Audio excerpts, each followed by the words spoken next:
Hello everybody and welcome! This is a game that I have been waiting to play for a very long time.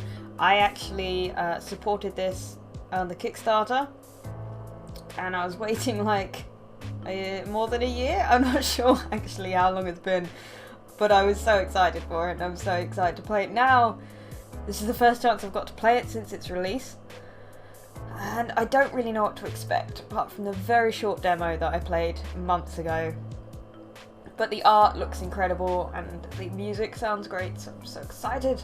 And we're going to try and take on Korea. It's the new StarCraft Pro, so let's hop in. Select the gender of your main character, Mac. Okay, Mac. Why does the... Actually both of them, but more so the female, have super red nose. Do they have colds? Choice will mostly impact how he or she appears. The story differences are minor. Okay. Well, that's probably not realistic. I reckon the difference would be quite significant. Now select the main character. Okay. Well, I think I have to be female. Generally in games, like role-playing games, I will pick a male character, but as this is StarCraft, I think I have to go with the female. Okay, let's do this. She looks pretty cute, apart from the fact that she has a cold. Maybe that's not permanent. Okay. Begin the story as a female. Yes, indeed. Let's go!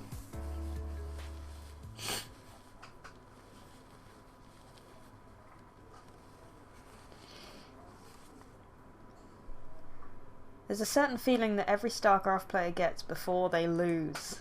Dread? Hopelessness. Most try to ignore it at first, as if the inevitable is just another challenge to fight through. Like their past mistakes don't count if they just try a little bit harder. Never true in StarCraft. It's a natural thing to believe otherwise, contradicts the hours we spend practicing. Still, every player must eventually come to terms with defeat and type GG. That they have to queue up for another game, or maybe they've crossed the world for nothing. Oh, jeez. Depressing. I haven't met many players that can take a loss in stride. It's painful, it's permanent, it's proof that your best isn't always enough. But maybe you're not playing your best, you know, there's a chance of that. Long after my elimination, I remain at the PC with a blank look in my eye. You have no eyes. Anime! Click shoot from my fingers as I leap from page to page. A tournament update mentions my defeat in passing, but no one acknowledges it. When my frustration fades, I'm left only with guilt. I should have practiced harder. Oh, but did we practice? Maybe we didn't. If this was me in real life, I probably wouldn't have.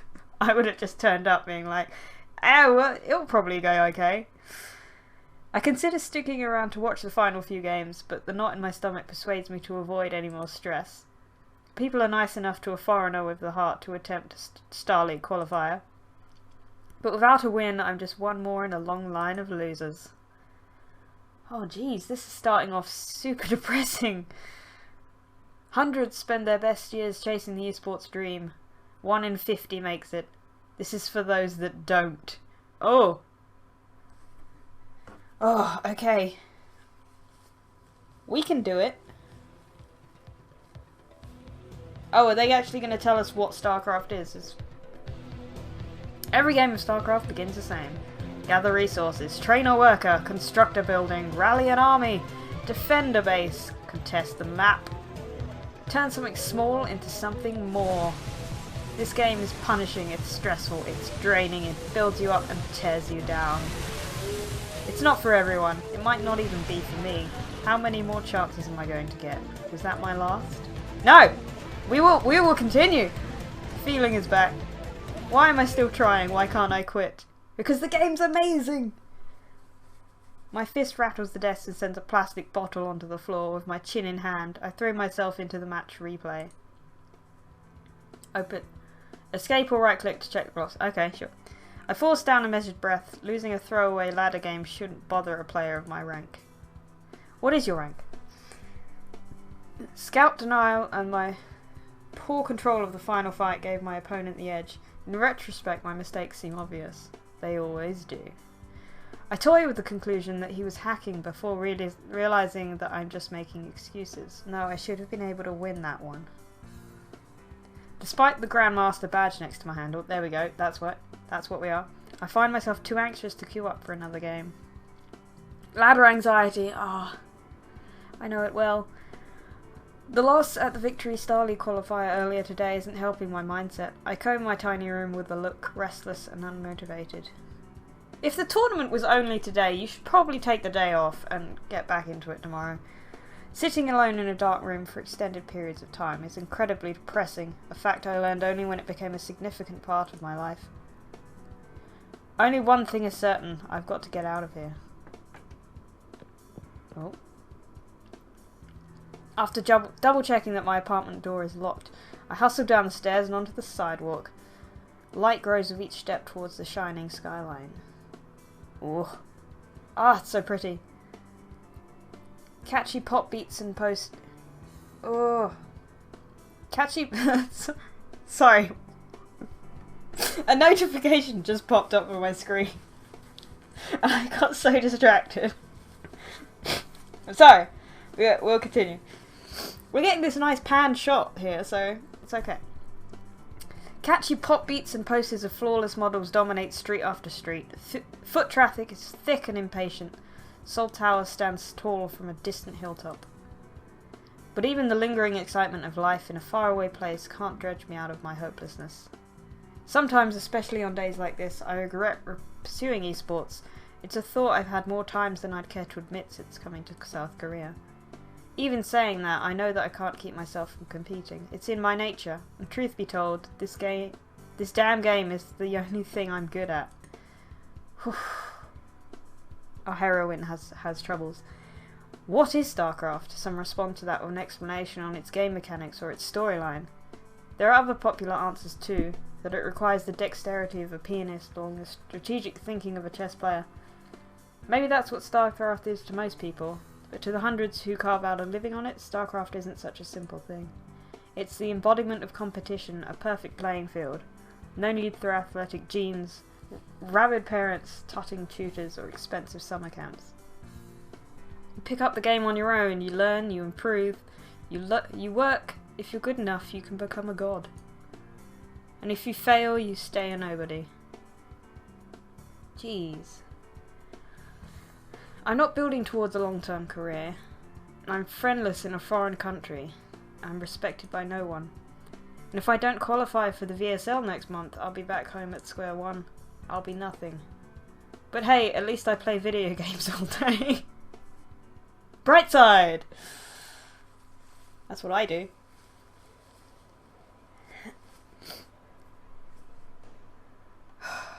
Jeez, is this going to be the parent talk of what are you doing with your life?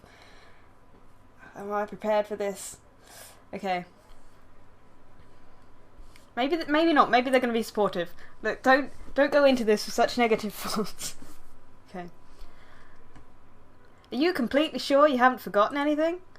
Do you have enough money for the cab when you land? Are you sure that the apartment got your money?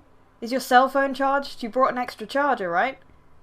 Mum, I'm fine. Please, nothing bad is going to happen. Remember, there won't be anyone to do your laundry, cook your meals, or wake you up when you oversleep. Budget well and you'll have 2 months. I won't hear anything about a loan for the flight home. Alright. Jeez. Supportive, Dad. Supportive. Takes effort to keep a frown from my face. I'm certain that my parents came to see me off only so that they could say they did. Oh, jeez. I've already sunk the entirety of my savings into this. Now isn't the time for second thoughts. My dad gestures towards the security line and taps his watch twice.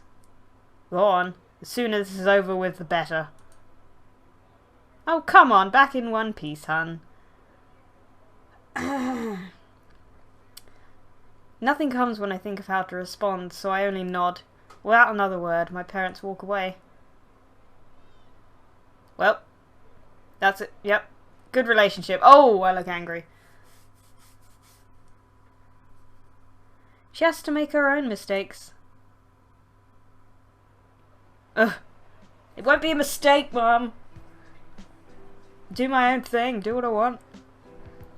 I tighten my fist, pace quickening. Even though I want to prove everyone who's doubted me wrong, I'm tired of losing for no one's sake but my own.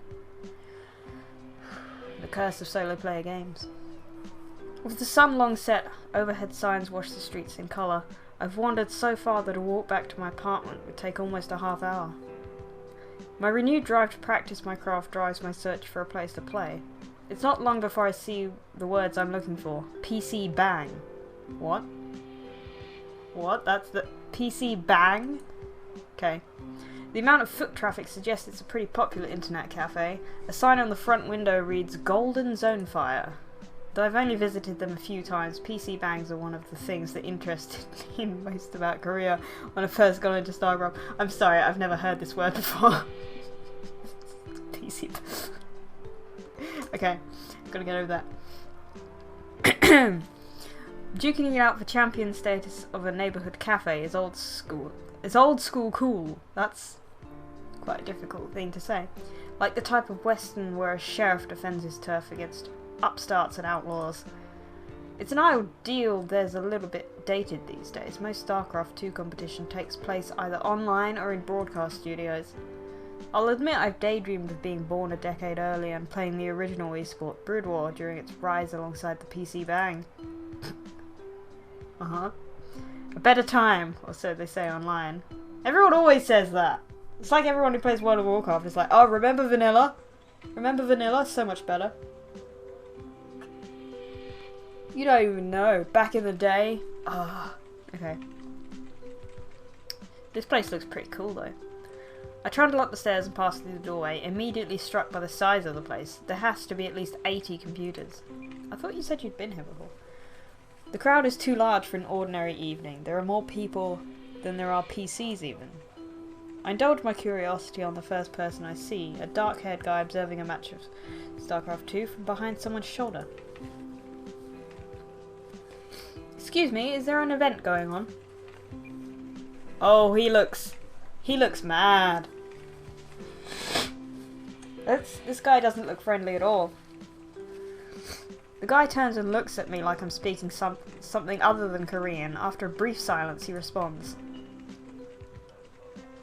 You know something? Have you not heard of all-out attack? Yeah, I am new, just asking. He hums and glances away for a moment. Though he doesn't apologise, he does fill me in.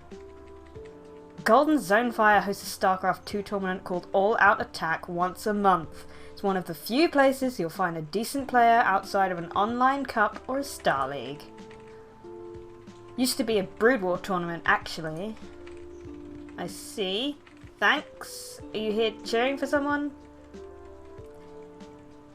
He only stares in response. The guy walks away with a shake of his head, mumbling something about foreigners. Yep, super friendly. The back of his shirt sports the Korean Pro Gamer Association logo. Maybe he's a Brood War fan or something. Maybe he's a pro! A dick of a pro, though. None of the StarCraft teams under KPGA's regulations compete in anything except the original game Brood War. Understandably, they don't want to fracture a scene they've worked hard to build up. And that's lucky for those of us trying to keep from drowning in a game that's already deep with talent. KPGA players train for unbelievable hours. Well, I came here to practice, and now I'm presented with an excellent chance to do so, if what that guy said is true.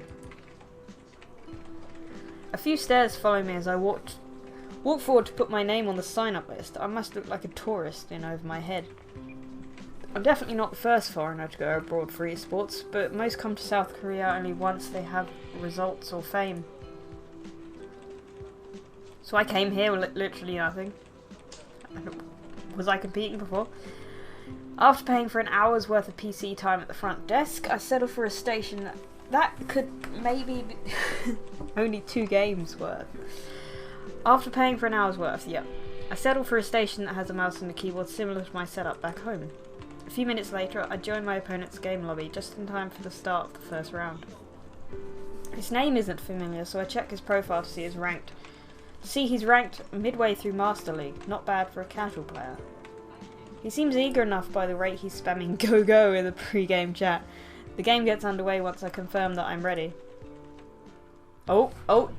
Do we get to make decisions in this game, or is it just going to happen? Workers, minerals, Vespine gas in a command center. I start out every match with only these resources at my disposal. It's my job to turn them into something that can defeat my opponent. Okay, so am I a Terran? I'm assuming from this picture that I am a Terran. Which is great, because that's my actual race. Generally that means I need to build structures capable of training units for my army. God, this is... Yep. Couldn't have guessed that. My build order determines how my end of the match plays out. This game I've opted for a quick Hellion attack. Not only will it offer me a chance to deal some damage to my opponent, but it will also allow me to scout. They're a Zerg, okay. But it seems I don't have much to worry about. My opponent went for a greedy build order, focusing entirely on his economy instead of his army. Unfortunately for him, the match isn't going to last long enough for that risk to pay off. My Hellions make short work of his single queen and handful of Zerglings. With his front line out of the way, I'm free to rush into his mineral line and roast his workers, denying him the resources he needs to muster an army. Facing down a marine reinforcement, it's not long before my Zerg opponent types out the two letters GG, Eve.